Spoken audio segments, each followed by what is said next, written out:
ભરૂચ જિલ્લા ભાજપમાં આંતરિક વિવાદે રાજકીય ગરમાવો પકડ્યો છે. જિલ્લા ભાજપના સસ્પેન્ડેડ સહમંત્રી નયના વકીલે જિલ્લા ભાજપ પ્રમુખ પ્રકાશ મોદી સામે ગંભીર આક્ષેપો કરતા કાનૂની નોટિસ ફટકારી છે.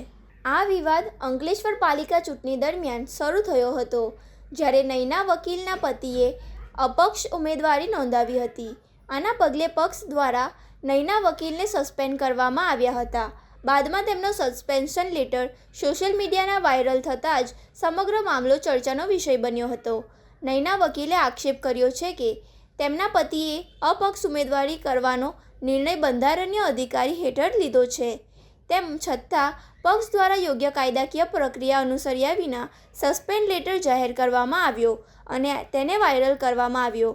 તેમજ આ ઘટનાને પોતાની પ્રતિષ્ઠાને નુકસાન પહોંચાડવાનો પ્રયાસ ગણાવ્યો છે.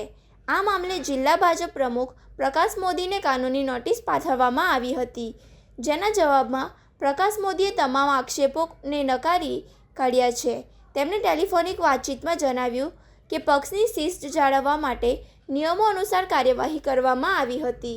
હાલમાં આ સમગ્ર મામલો રાજકીય વર્તુળોમાં ચર્ચાનો વિષય બન્યો છે અને આગામી સમયમાં કાયદાકીય કાર્યવાહી વધુ તેજ બને તેવી શક્યતા વ્યક્ત થઈ રહી છે.